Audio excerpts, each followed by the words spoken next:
Assalamualaikum warahmatullahi wabarakatuh.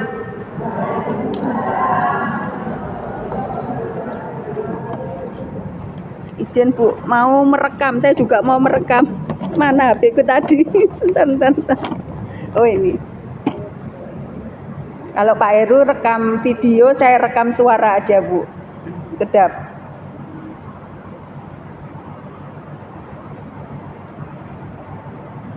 Bismillahirrahmanirrahim. Assalamualaikum warahmatullahi wabarakatuh.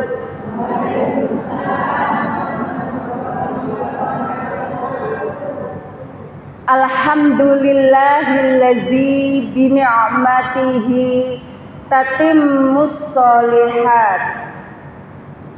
Alhamdulillahillazi nahmaduhu wa nasta'inuhu wa nastaghfiruhu wa na'udzu billahi min sururi anfusina wa min sayyiati a'malina may yahdihillahu fala mudhillalah wa may yudlilhu fala hadiyalah. Asyhadu an la ilaha illallah wa asyhadu anna Muhammadan abduhu wa rasuluh. Allahumma salli ala Muhammad wa ala ali Muhammad. Rabbi shrahli sadri wa yassirli amri wahlul 'uqdatam min lisani yafqahu qawli. Qala Allahu ta'ala fi Qur'anil Karim. A'udzu billahi minasy syaithanir rajim. Ya ayyuhallazina amanu taqullaha haqqa tuqatih wa la tamutunna illa wa antum muslimun. Shadaqallahul azim. Kepada takmir masjid dakwah rahimakumullah, kepada sepuh bini sepuh sesepuh Aisyah, kami ada Bu Yadi. Bu, lama tidak jumpa. Assalamualaikum, barakallahu fikum. Ada Bu Farida, Masya Allah Bu, masih tetap cantik. Ibu-ibu pimpinan daerah Aisyah Kota Surabaya, khususnya Majelis Tabligh dan Ketarjihan PDA Surabaya, ada Ibu Hidayatul Mabrurah, ibu-ibu pimpinan cabang Aisyah Karangpilang rahimakumullah beserta jajarannya, wabil khusus Ketua Majelis Tabligh dan Ketarjihan PCA Karangpilang Ibu Darti, serta ibu-ibu pimpinan ranting Aisyah Sekarangpilang, jamaah pengajian Aisyah yang luar biasa, Masya Allah. Hari ini hari apa Bu? Hari Ahad. Ada momen luar biasa di hari ini. Tanggal berapa Bu? 17 Agustus 2025. Di mana sudah 80 tahun Indonesia dinyatakan merdeka dari tanggal 17 Agustus 1945. Bu, saya mau tanya, ibu-ibu merdeka semuanya? Bukan. Ibu-ibu merdeka semuanya, Bu?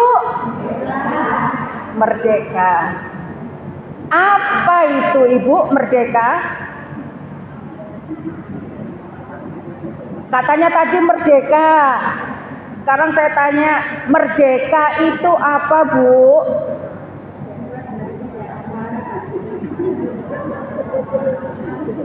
Merdeka itu terbebas dari penjajah 100. Apalagi Bu?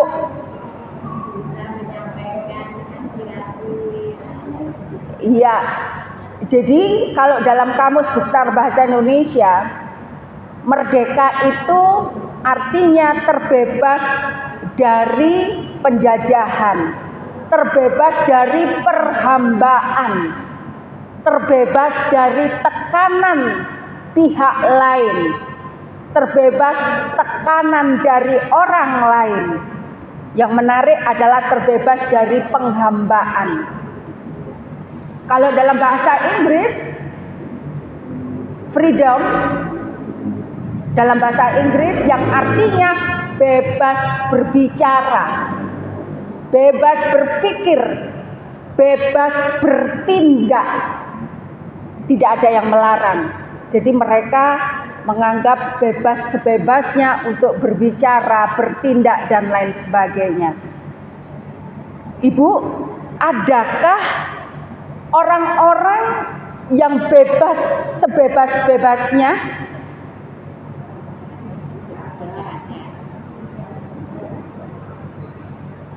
Tidak ada, Bu. Sekarang temanya perempuan merdeka. Beberapa waktu yang lalu ketika saya diminta Bu Darti untuk mengisi, saya tanya, Bu, apakah sudah pernah diisi Manhaj Tarjih Muhammadiyah? Belum. Baik, Bu, diisi itu. Kemudian beberapa waktu yang lalu saya pikir-pikir, loh ini tanggal 17 Agustus, Hari Kemerdekaan RI. Tentunya sangat tepat kalau kita membahas tentang kemerdekaan perempuan. Tapi nanti akan saya kaitkan dengan Manhaj Tarjih Muhammadiyah. Ibu-ibu rahimakumullah, para feminis, orientalis, liberalis, and the gang, dan kelompoknya, golongannya, mereka berpendapat, mereka menganggap perempuan-perempuan muslimah yang memakai cadar, yang memakai jilbab, yang memakai busana muslimah, itu adalah orang-orang yang bodoh. Karena dianggap mereka tidak bebas. Dan mereka menganggap kaum muslimah, para mukminat yang taat terhadap Al-Quran dan As-Sunnah adalah orang-orang bodoh. Karena menganggap mereka orang-orang yang seperti ini itu tidak merdeka. Karena tidak bisa cari duit. Serius itu, Bu. Ini pandangan mereka. Jadi mereka menganggap kita ini adalah orang-orang bodoh. Orang-orang yang tidak maju, orang-orang yang tidak merdeka, gak iso ngomong, speak up sebagaimana hati nurani kita. Baik, sekarang kita cek, apa betul seperti itu? Ibu-ibu rahimakumullah, kalau misal kita menganggap sebuah kebebasan, speak up, ngomong bebas, karena dia pinter, karena dia sekolahnya di luar negeri, sehingga dia seorang perempuan yang dianggap menguasai dalam hal ekonomi, sehingga mengatur keuangan negara.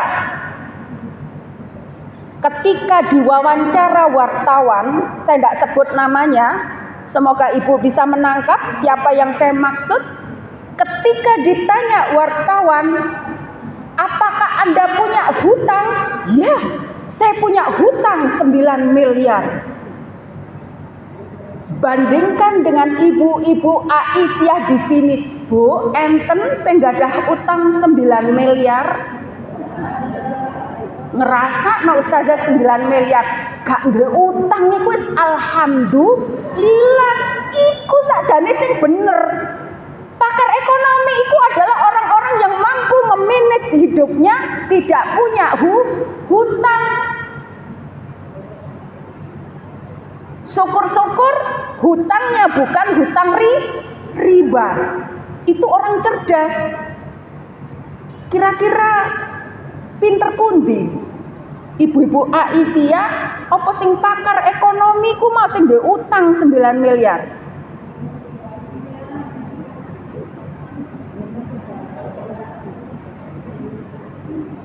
Ibu, ini akhir zaman. Kita itu dibolak-balikkan otak kita. Sing pinter dadi bodoh, sing bener dadi salah, sing salah dadi bener, sing bodoh ketoke pinter. Sekarang kita cek lagi, orang yang dianggap bebas berbicara,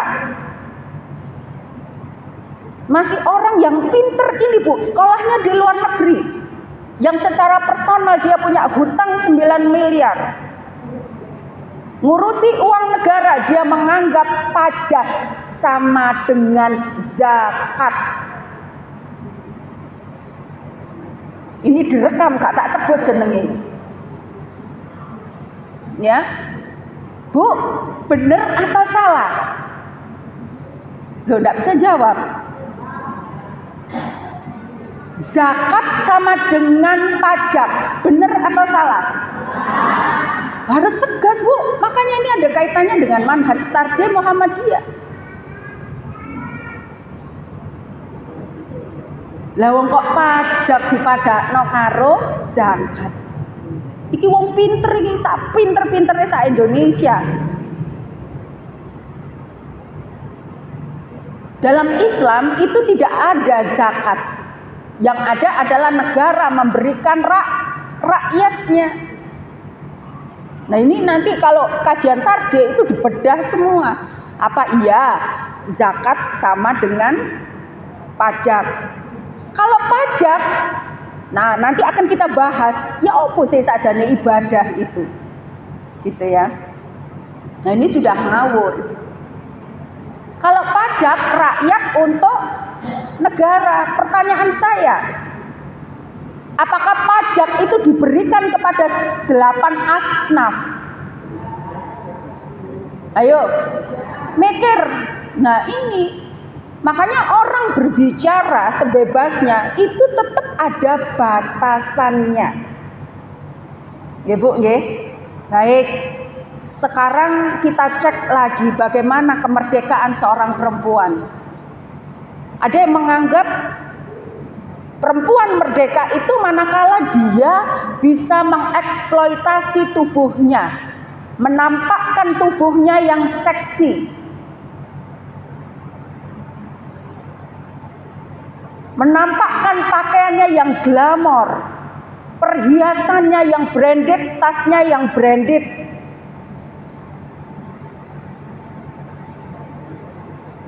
Ibu, orang-orang yang seperti itu yang menganggap mengeksploitasi tubuhnya adalah orang-orang yang merdeka. Saya beri pertanyaan.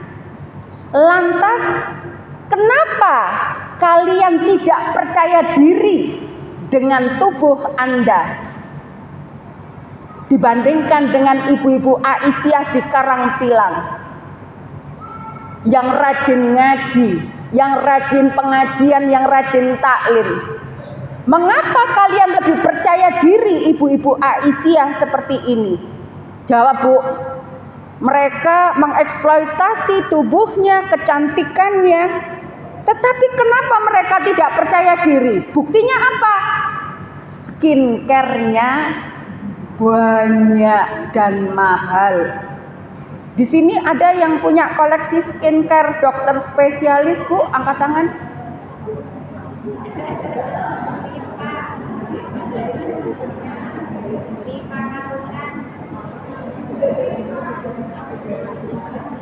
Bu, jadi ini merdeka.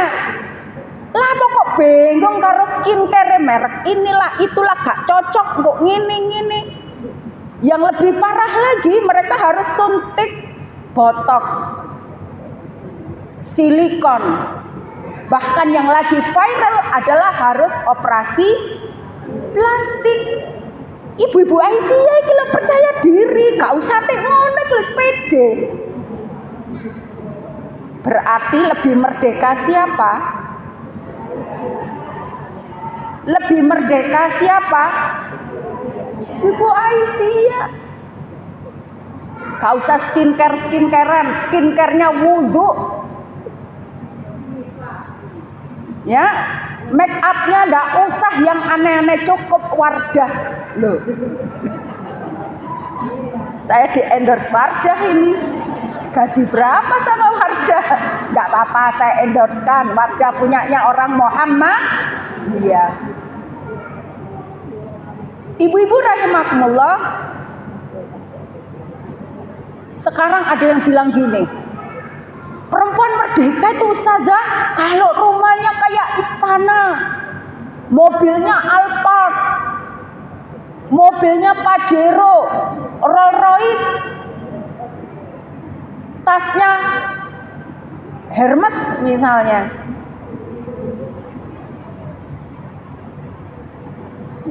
Serius itu sudah merdeka? Bu, yang terkini ada seorang selebritis yang memiliki semuanya.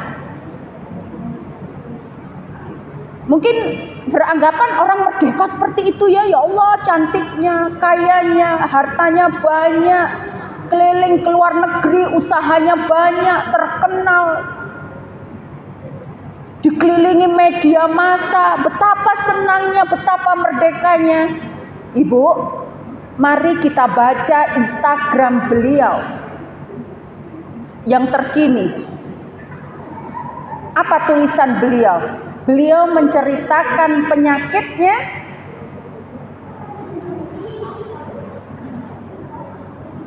autoimun, sehingga beliau tidak bisa tidur di kala malam.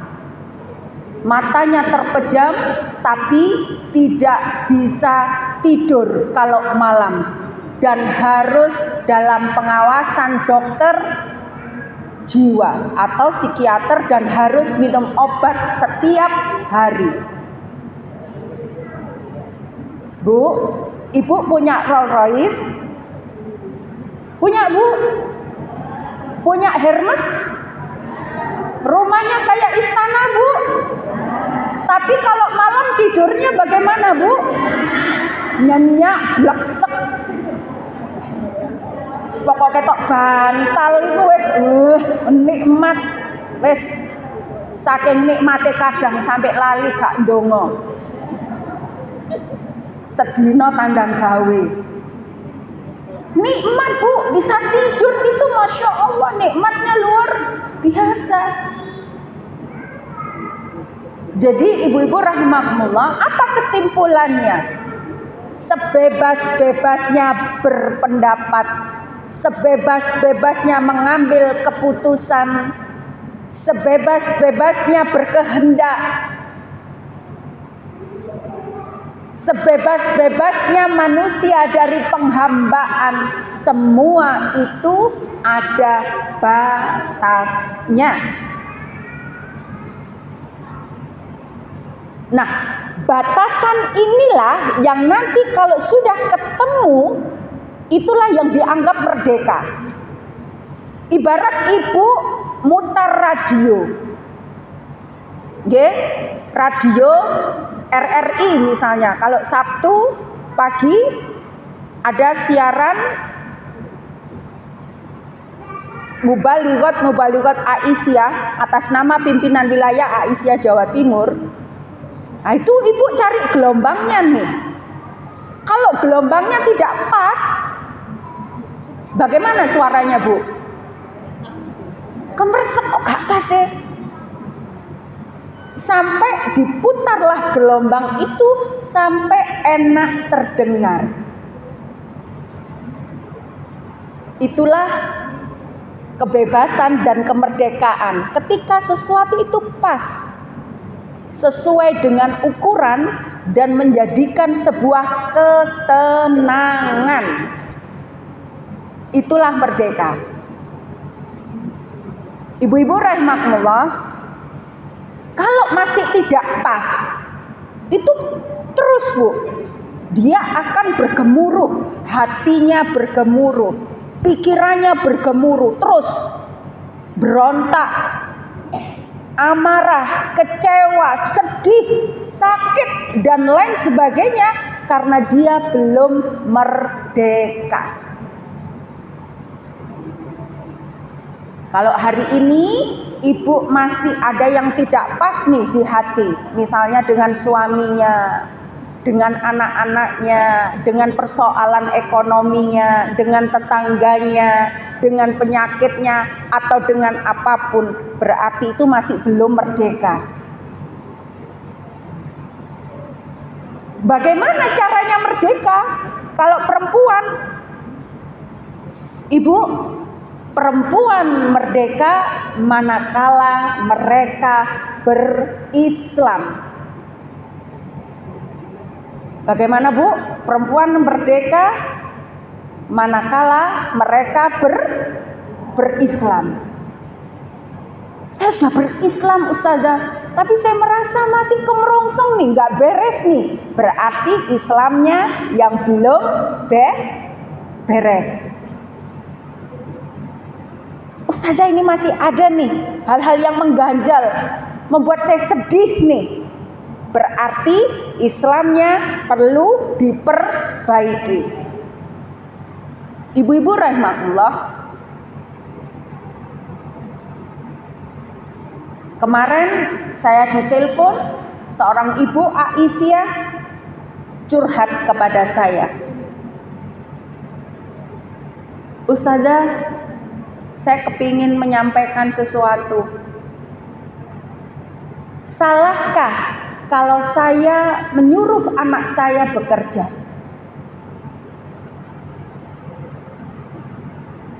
Salah napa boten, Bu? Salah napa boten? Bisa salah, bisa tidak, tergantung anaknya. Anaknya laki atau perempuan. Lah ini kalau tidak paham Islam kan keliru jadinya. Iya kan? Saya tanya, Ibu, anaknya laki-laki apa perempuan? Perempuan. Kuliahnya sudah selesai. Anaknya kepingin kerja atau kepingin apa, Bu? Nah, itu dia. Putrinya tidak kepingin kerja di luar, tapi kepingin bisnis di rumah. Ibunya kecewa karena kuliahnya tidak seperti pekerjaan yang di rumah membikin kue. Kekecewaan ini, apakah itu sebuah kemerdekaan atau belum merdeka? Mari kita jawab dengan agama. Kalau kita berislamnya belum selesai, belum tuntas, maka akan terjadi persoalan. Ibu-ibu, persoalan ibu tersebut adalah persoalan muslimah perempuan di seluruh Indonesia, bahkan di seluruh dunia.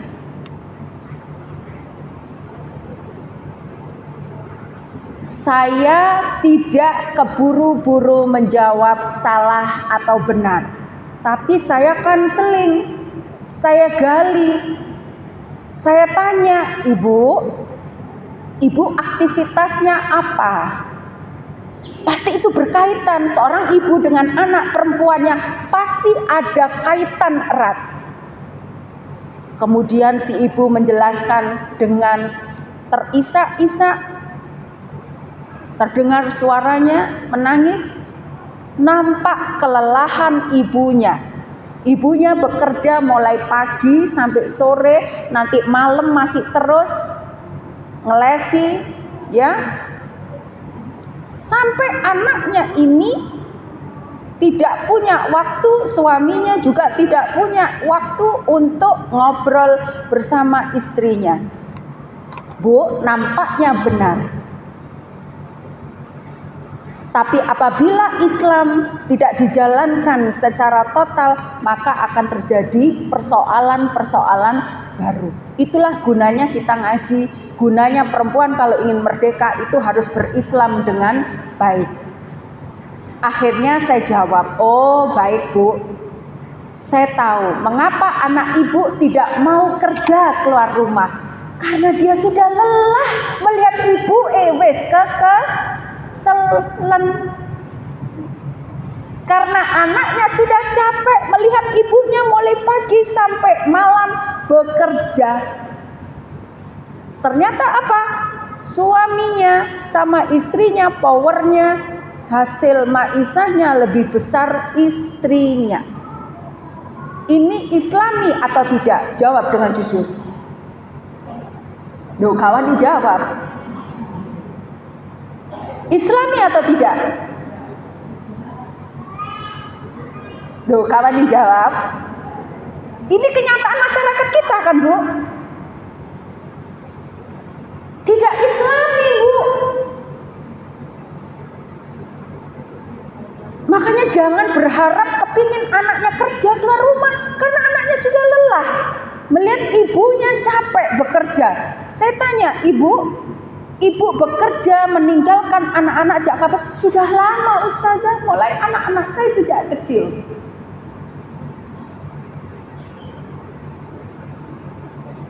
Ibu-ibu rahimakumullah, ini evaluasi untuk kita bersama. Jadi jangan harap hubungan seorang ibu dan anak optimal manakala hutang pengasuhan, hutang kasih sayang seorang ibu kepada anaknya itu terabaikan. Makanya saya katakan, ibu tahu tidak apa tugas seorang istri, tugas seorang perempuan, tugas seorang ibu dalam rumah tangganya? Hanya satu, Bu, dalam syariatnya. Membuat bahagia keluarganya. Iku wis abot. Membuat bahagia keluarganya. Tidak ada disyariatkan wanita itu bekerja dalam Islam. Ini harus kita sadari dulu. Kalaupun bekerja, itu hukumnya dalam kajian tarjih Aisyah kemarin, hukumnya sunnah. Sama Ustaz Toat ditanya kembali, ya.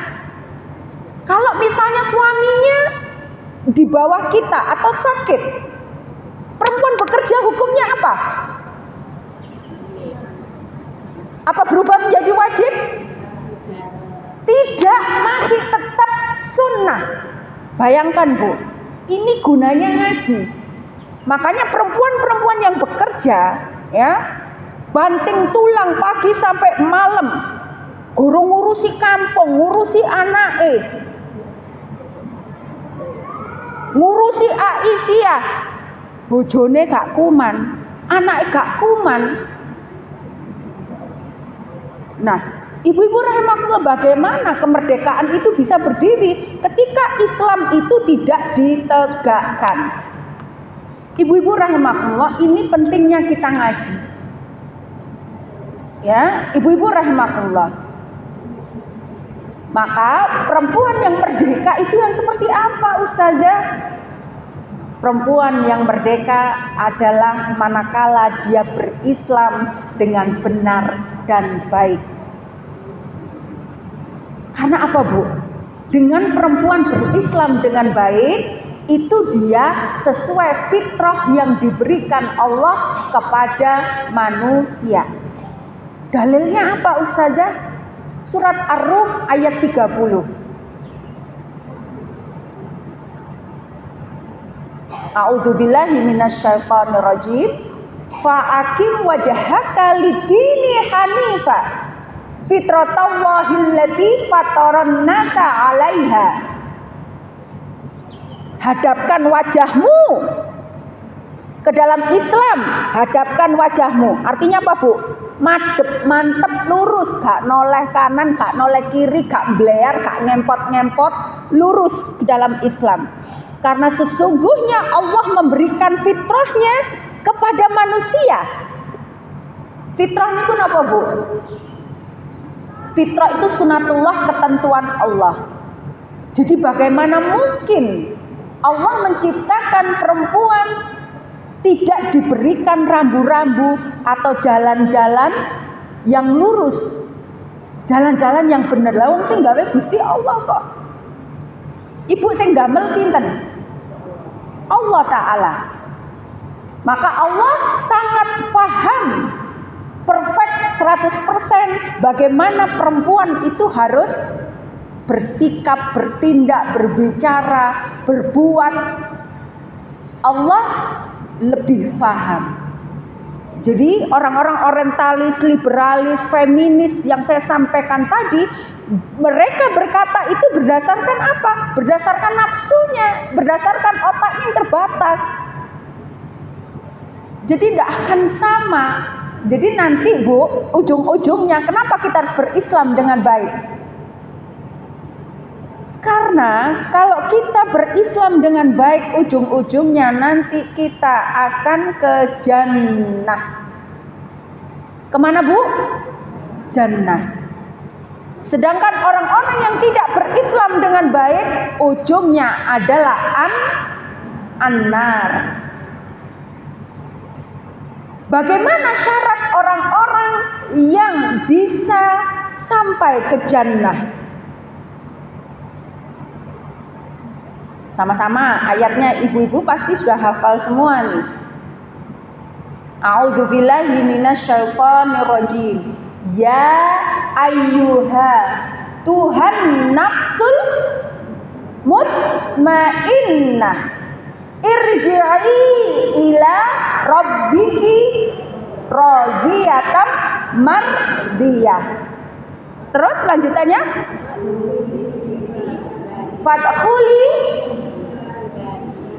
fi ibadi.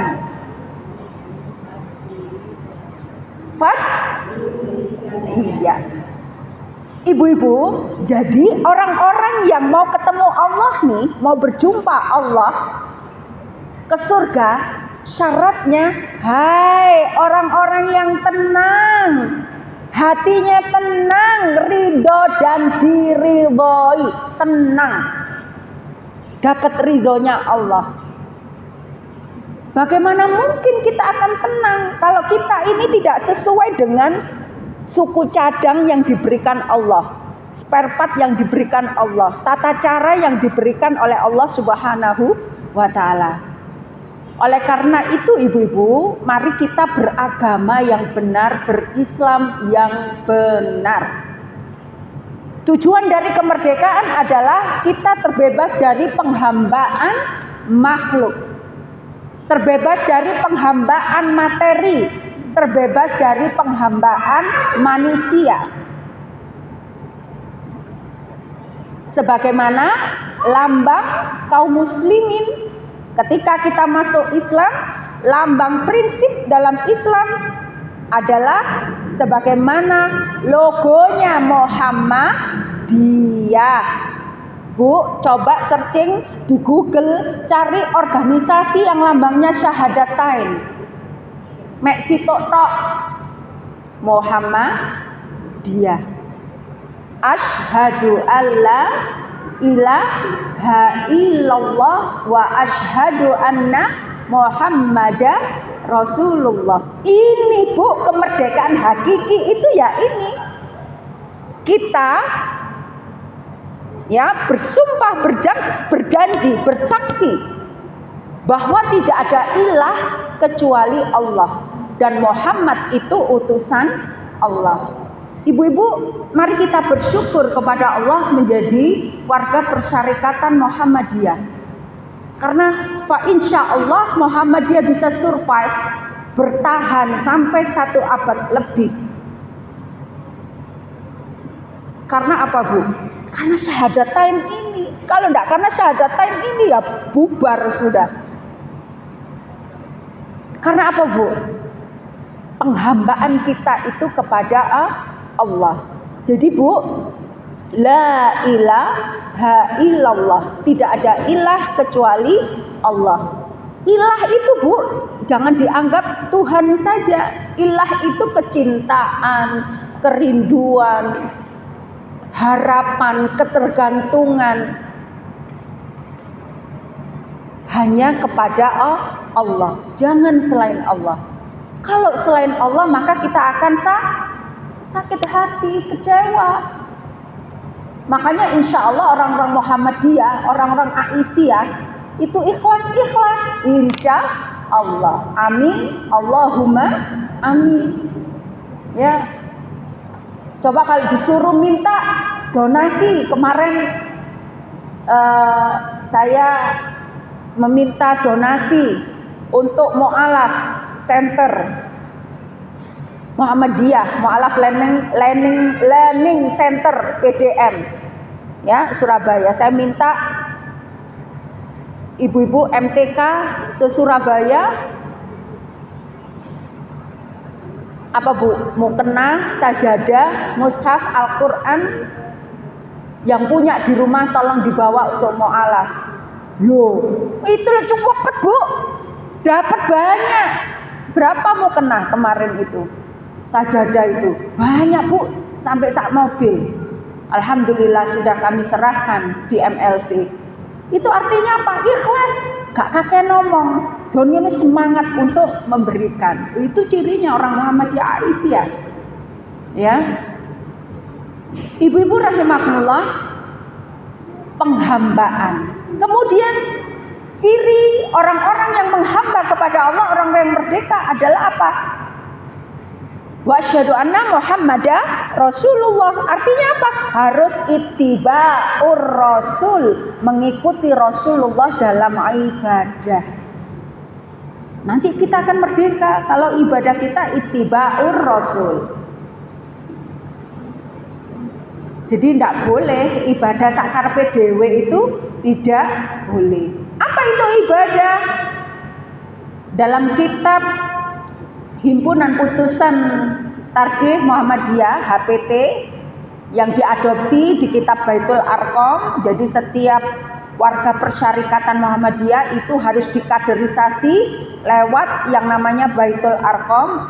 Nah, itu ada materi ya, Masailul Khoms, masalah yang 5 diantaranya ibadah. Nah, ibadah itu kalau istilah Muhammadiyah dalam kitab HPT Al-Masailul Khoms, ibadah itu ada 2 Bu. Apa itu? Al-am dan al-khos. Kalau ulama-ulama di luar Muhammadiyah mengatakan ibadah maghdoh dan ghairu maghdoh. Al-am ibadah umum, al-khos ibadah khusus. Apa bedanya ibadah al-am dan ibadah al-khos? Angkat tangan. Nah, ini nanti kita mulai masuk ngaji tentang manhaj tarjih Muhammadiyah. Apa bedanya ibadah al-am dan al-khos? Al-am itu ibadah umum, al-khos khusus. Apa Bu?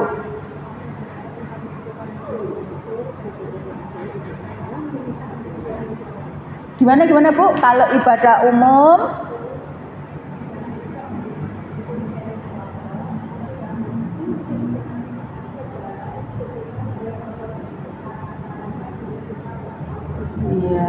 iya. Jadi Bu, semua ibadah itu mencari ridhonya Allah, ya. Bedanya apa Bu? Sama-sama mencari ridha Allah, iya. Bedanya Bu, kalau ibadah al-am, ya, itu apapun boleh kamu lakukan asal tidak melanggar syariat Allah. Kalau ibadah al-khos, ibadah khusus, harus sesuai syariat, harus sesuai aturan Allah. Kesamaannya apa Ustazah? Sama-sama ibadah. Wa ma khalaqtul jinna wal insa illa liya'budun. Jadi kesamaannya ibadah itu terikat dengan 5 hal Bu, baik ibadah umum ataupun ibadah khusus. Jadi kalau ibadah khusus itu yang ada di bab fikih, ya, itu semua kita ngaji tentang fikih. Tapi kalau umum itu di luar ibadah khusus. Misal makan, minum, kerja, ngomong anak, resik-resik omah, umbah-umbah, rekreasi, healing, ya, jalan-jalan, rihla, bobo, besok, ya, itu apa? Ibadah, tapi ibadah umum. Ibadah khusus apa?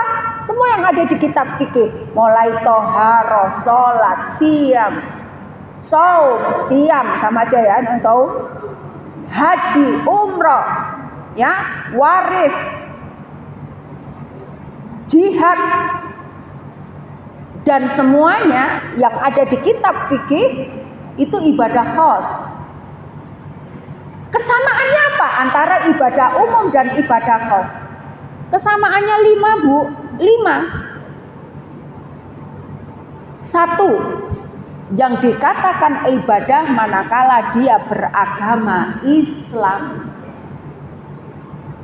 Jadi kalau zakat disamakan dengan pajak, iku wis ngawur sesat. Orang pajak semua agama ditariki. Lah kalau zakat dinyatakan ibadah, itu masalah fikih. Dia syaratnya harus Islam. Lah nek wong pajak kan kabeh semua agama ditariki.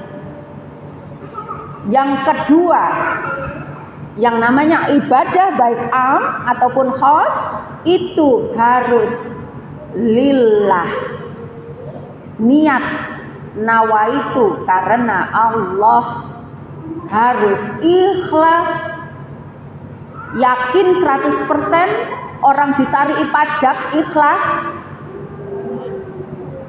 ikhlas belum tentu kata Budati. Wong gak duwe tarik pajak kendaraan,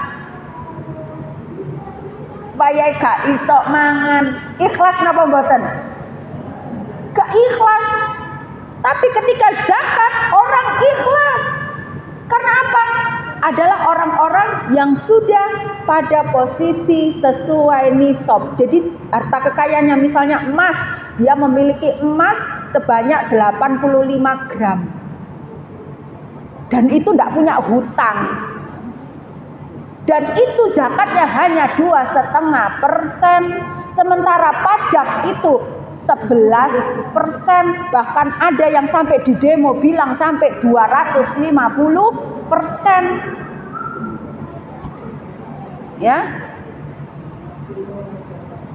zakat itu 2,5% dan itu bagi yang mampu. Yang tidak mampu itu justru diberi. Nah, Ibu, ibadah itu terikat dengan apa? Lillah, niat. Ya. Bu, ngapunten. Ibu jalan-jalan nih ke Kenjeran. Niatnya karena Allah, maka itu ibadah. Kalau niatnya bukan karena Allah, karena yang lain, bukan ibadah. Jadi niat itu sangat menentukan. Yang ketiga, Bu, ibadah baik al-khos atau al-am terikat dengan waktu. Bu, dibatasi dengan waktu. Zakat dibatasi dengan waktu napa mboten? Dibatasi, ada waktunya. Kalau belum waktunya panen, mana ada ditarik zakat? Jadi semua itu ada batasan waktu.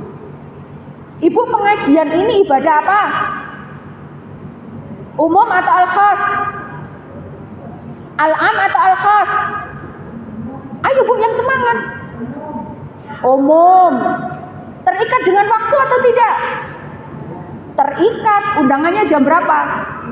Jam 1. Tiba-tiba Ibu datang nanti maghrib.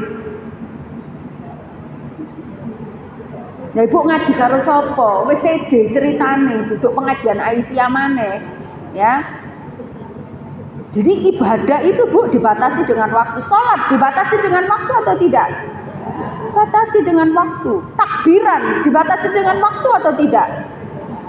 Takbiran Idul Fitri sama Idul Adha, waktunya sama atau tidak? Tidak. Di kampung saya takbiran Idul Fitri itu seminggu. Padahal sunnahnya dibatasi cuman 1 hari. Karena apa? Bilangnya gini, apik kok. Adane ku apa, takbiran ku apik. Nyebut asma Allah, yo saunekno bendina. Yo jadi salah. Karena tidak terikat dengan waktu. Jadi ibadah itu harus terikat dengan waktu. Sekarang keberapa, Bu? agama Islam, niat, waktu. Yang keempat, terikat dengan tempat. Ini ibadah umum kan? Terikat dengan tempat apa mboten? Mana tempatnya? Masjid dakwah. Haji, umrah, tawafnya di mana? Tawafnya di mana, Bu? Di Masjidil Haram. Loh kok ono, Bu? Orang berpendapat barang siapa ziarah ke makam-makam si fulan, fulan dan fulan 9 kali sama dengan ibadah haji. Si fulan-fulannya itu tidak di sana, di Saudi, di Gunung Kawi, di gunung apa katanya. Nah, misalnya seperti itu. Ada atau tidak, Bu? Ada. Nah, itu bukan ibadah. Jadi ibadah sudah ditentukan tempatnya. Baik, sekarang yang kelima. Ditentukan dengan kaifiyah atau tata cara. Jadi ibu-ibu, yang dikatakan ibadah, baik ibadah khusus atau ibadah umum, harus ada tata caranya. Ibu bikin kue, ada tata caranya? Adalah. Ibu mau bikin pastel. Ya Allah, nawaitu aku mau bikin pastel. Maka ibu ke pasar belanjanya nih, daun pisang, tepung, beras, santan dan pisang.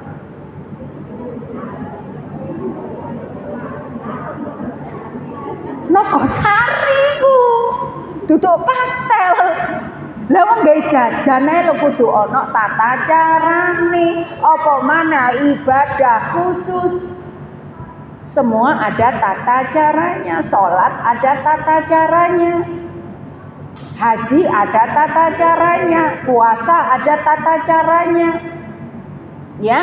Baik, ibu-ibu rahimakumullah, maka kita beragama itu ketika kita ittiba'ur rasul, maka harus terikat dengan 5 hal tadi. Nah, sekarang nih dalam beribadah, Bu, ternyata berkembang di masyarakat, ya, di masyarakat kita itu banyak manhaj. Apa itu manhaj? Ibu pernah dengar enggak manhaj? Pernah dengar enggak manhaj? Manhaj apa?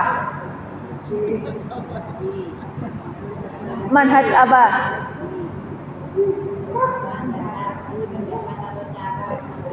Iya, itu manhaj kita Bu, yang di masyarakat kita. Kita orang Muhammadiyah, manhajnya manhaj tarjih. Yang di luar Muhammadiyah banyak. Bahkan ketika di sosial media tuh, ya, orang rame gegeran masalah manhaj. Kamu bukan manhajku, ini manhaj ini. Manhaj apa Bu? Macam-macam ya. Ya, baik. Boleh, setiap orang bebas berpendapat karena merdeka. Oke, terserah. Ada manhaj salafi, ada manhaj ahli sunnah wal jamaah dan lain sebagainya. Monggo, silakan, tidak apa-apa. Tetapi kita warga Muhammadiyah Aisyah, kita punya manhaj Bu, dan itu ternyata yang membuat saya bersyukur, membuat saya bangga menjadi orang Muhammadiyah. Kenapa Ustazah? Nah, ini yang perlu kita pahami. Manhaj. Manhaj itu apa? Sistem. Ya. Sebuah sistem, ya. Sebuah sistem dalam beragama, dalam beribadah, ya, mudahnya itu seperti itu.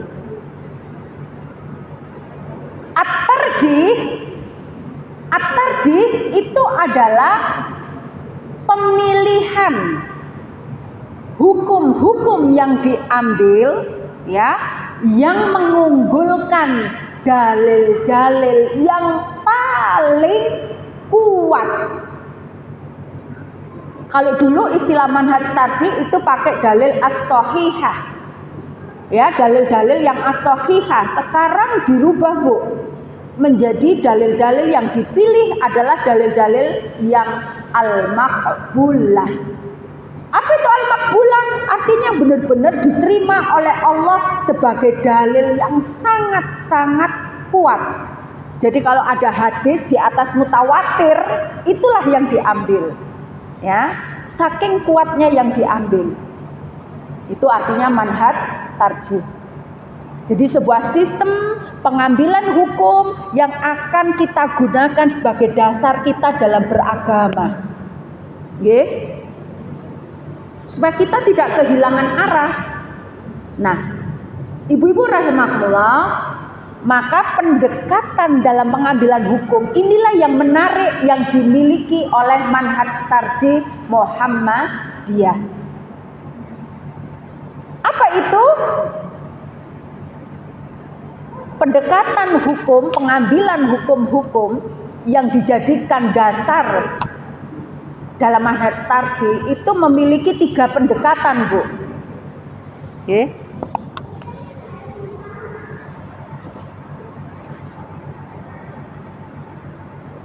Yang pertama, nah nanti ibu kalau paham, itu ibu jadi bersyukur jadi orang Muhammadiyah. Yang pertama, pendekatan dalam pengambilan hukum itu menggunakan pendekatan bayani. Apa, Bu? Apa, Bu? Bayani. Apa itu bayani? Yaitu pendekatan pengambilan hukum secara tekstual dan kontekstual. Artinya apa, Bu? Secara letterlek, dasar-dasar dalil-dalil yang diambil dalam hukum, Al-Quran, Al-Hadis dengan ilmu penunjangnya. Misalnya kalau Al-Quran penunjangnya apa? Tafsir, ya Bu, kemudian sirahnya, asbabun nuzulnya dan lain sebagainya, itu kita baca, kita pelajari dan kita terima. Kemudian alat-alat yang lain, ilmu-ilmu alat yang lain, ya. Ulama-ulama kita menggunakan bayani, satu pendekatan bayani. Jadi tidak sembarangan, Ibu. Jadi memang betul-betul ulama yang ahli di bidangnya dalam masalah bayani. Ternyata pengambilan hukum secara bayani saja itu tidak bisa, tidak akan cukup. Maka harus ditambah dengan pendekatan burhani. Apa itu pendekatan burhani? Pendekatan dengan intelektual, knowledge, science, dan ilmiah. Ibu-ibu rahimakumullah, kalau misalnya orang-orang kaum intelektual seperti di Amerika, Korea, Jepang, Eropa, tidak ada pendekatan secara burhani, sulit, Bu. Ya, sulit. Contoh misalnya, saya punya tamu ya, saya punya tamu dari Amerika, suami istri. Suaminya orang Amerika, istrinya orang Gresik. Nah, suaminya ini karena Amerika, kulturnya, iklimnya tidak cocok, jadi sering sakit. Seringlah opname di rumah sakit mewah di Surabaya. Datang ke rumah saya silaturahim karena beliau berdua saya yang menjodohkan. Istrinya bilang ke saya, suamiku sering sakit, diobati apa? Saya bilang, pakailah bidara. Di surat Al-Waqi'ah itu ada, ma ashabul yamin fi sidrin makhdud. Siapakah golongan kanan itu? Adalah golongan yang dikelilingi pohon bidara yang tidak berduri. Mana ada orang masuk? Baca ayat secara seperti ini apa maksudnya, Bu? Mudeng napa mboten? Bu, mudeng napa mboten? Siapakah golongan kanan? Sopo itu golongan kanan? Apa wong sing mlaku ambek sikil kanan? Apa maksudnya? Yaitu orang yang dikelilingi pohon bidara yang tidak berduri. Loh, pohon bidara itu ada berduri. Itu kok gak berduri? Apa maksudnya golongan kanan? Kalau orang membaca secara bayani tanpa burhani, ya tidak maulah dia pakai bidara. Apalagi ini seorang saintis, ilmuwan. Akhirnya apa? Carilah dia jurnal. Apa itu jurnal, Bu? Jurnal itu tulisan-tulisan para akademisi minimal S2, S3 dan profesor yang diupload di wacana ilmiah, wawasan-wawasan orang-orang yang berilmu. Nah, itu ada jurnalnya. Bidara. Ada nama bahasa Latinnya, manfaatnya apa, mengandung ini. Akhirnya dia bisa menerima. Nah, itulah yang namanya pendekatan secara burhani, pendekatan secara sains. Kalau tidak ada dalilnya, secara ilmiah dia tidak mau pakai. Seperti kemarin saya ngisi pengajian tentang la takhaf wa la tahzan. Saya sampaikan ke ibu-ibu, pengajian ibu-ibu, kalau ibu-ibu sudah tidak takut, maka ibu akan masuk jannah. Dalilnya apa Ustazah? Surat Ar-Rahman ayat 46. Orang-orang yang tidak takut akan masuk ke 2 surga. Saya ditanya, Ustazah tanya, apa maksudnya 2 surga? Apa Bu maksudnya? Ayat lanjutannya adalah jannah, surga yang dipenuhi pohon-pohon dan buah-buahan. Ibu-ibu rahimakumullah, kalau itu diterima secara bayani tanpa burhani, orang tidak akan nganggep ngapain. Ternyata secara burhani, orang-orang yang bebas secara finansial, orang-orang yang merdeka, manakala dia saat ini di akhir zaman ini, Bu, apa Bu? Dia punya kebebasan pangan, ya, kebebasan pangan, Bu. Jadi tumbuhan-tumbuhan, pohon-pohonan, bahkan orang-orang yang di sana itu sudah menanam ketahanan pangan. Nah, itu Aisyah punya program ketahanan pangan untuk menanam.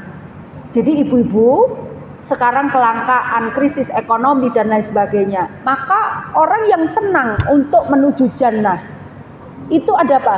Orang-orang yang mempersiapkan ketahanan pangannya. Itu Aisyah alhamdulillah sudah mencanangkan ketahanan pangan.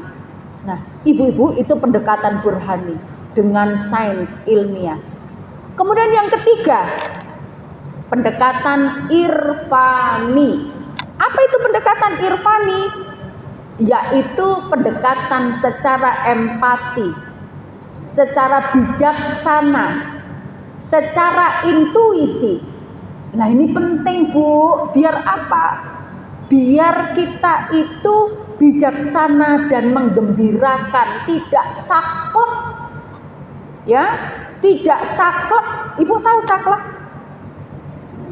Bu, ngerti saklek? Nah, wis ayo A, gak iso B gitu. Ya. Jadi dalam berislam itu ada kalanya tidak ditemukan dalil. Dalam Al-Quran tidak ada, hadis tidak ada, di ilmu fikih tidak ada, maka kita bisa mengambil kebijaksanaan, ya, yang berempati, tidak menyinggung perasaan orang lain. Ya, ibu-ibu rahimakumullah, terakhir saya kasih contoh nih ya, kita simulasi tentang irfani. Ya, tentang irfani. Baik, monggo maju ke depan, 3 orang ibu sama 1 4. Maju ke depan, Bu. Jadi imam, terus ada makmumnya 3. Monggo Bu, maju.